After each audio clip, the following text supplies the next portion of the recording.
Here we have chicken of the woods today on this rotting old tree, bright orange color.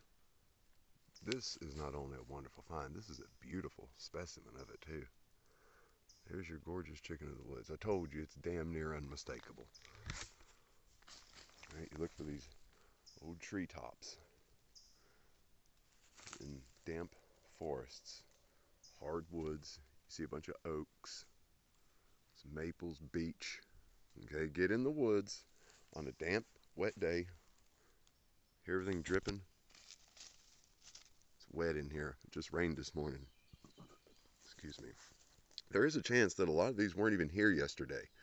This whole patch could have looked like that yesterday morning with no rain. Rains overnight, and this morning you have this.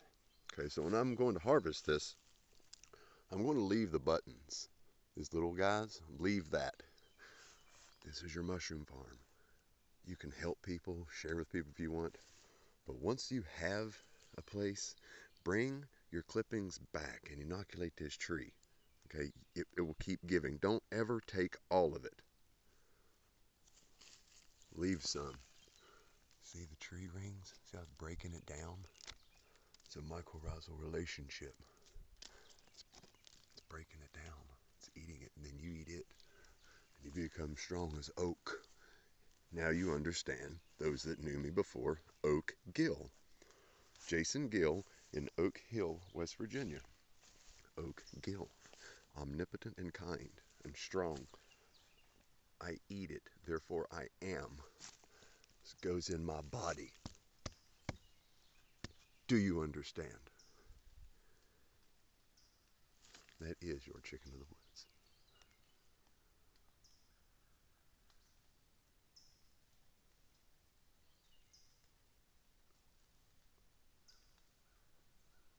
Orange, sulfur shelved mushrooms.